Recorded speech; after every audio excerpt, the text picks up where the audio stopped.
ஒரு பேரறிஞரோட ட்ரூ இன்சிடெண்ட்டை தான் இப்போ நம்ம குட்டி ஸ்டோரியாக பார்க்க போகிறோம். செம்ம மோட்டிவேஷனாக இருக்கும், கேளுங்க. தெரியாதவங்க தெரிஞ்சுக்கோங்க, அந்த அறிஞர் யாருன்னு நீங்கள் தான் கண்டுபிடிக்கணும். ஒரு நாள் அந்த அறிஞர் தன்னோட கடைசி காலத்தில் ரொம்ப நெஞ்சு வலியால் கஷ்டப்பட்டுருக்காரு. அப்போ அவங்களோட டாக்டருக்கு கால் பண்ணி, இந்த மாதிரி ரொம்ப நெஞ்சு வலியாக இருக்குது, கொஞ்சம் வீட்டுக்கு வந்து பார்க்குறீங்களா அப்படின்னு கூப்பிட்ருக்காங்க.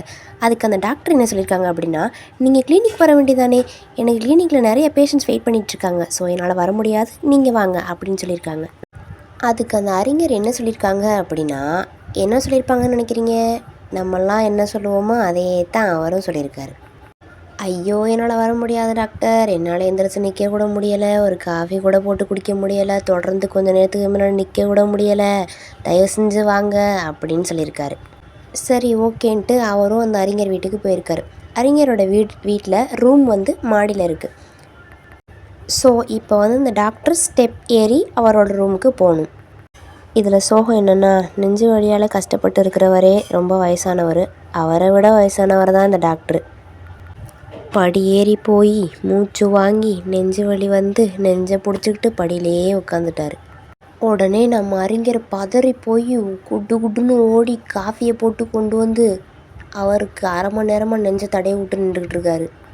உடனே டாக்டருக்கு சரியாகி எந்திரிச்சு காஃபியை குடிச்சுவிட்டு பில் பேப்பரை எடுத்து 30 பவுண்ட்ஸ் பில் எழுதி அவங்கள்ட்ட கொடுத்துட்டாங்க. அதுக்கு அந்த அறிஞர் சிரிச்சுக்கிட்டே கேட்குறாரு, ஏங்க நீங்கள் டாக்டர் தானே, எனக்கு வைத்தியம் பார்க்க வந்த உங்களுக்கு நெஞ்சு வலி வந்து நான் தானே உங்களுக்கு சரியாக்கி விட்டேன், எனக்கு போய் பில் எழுதி கொடுத்துருக்கீங்களே அப்படின்னு கேட்க, அதுக்கு அந்த டாக்டர் சொல்லியிருக்காரு, உனக்கு பார்த்த வைத்தியத்துக்கு தான்ப்பா இந்த பில்லு அப்படின்னு சொல்லியிருக்காரு.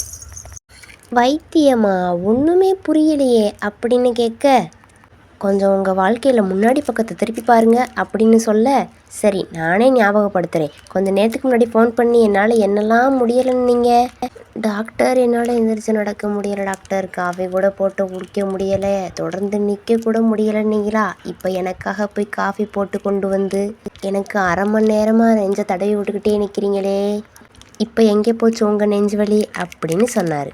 முதல்ல உங்கள் கஷ்டத்தை மட்டும் பார்த்தீங்க, அதனால அது பெருசாக தெரிஞ்சிச்சு, இப்போ மற்றவங்க கஷ்டத்தை நீங்கள் பார்க்கும்போது உங்களோட கஷ்டம் மறந்து போச்சு.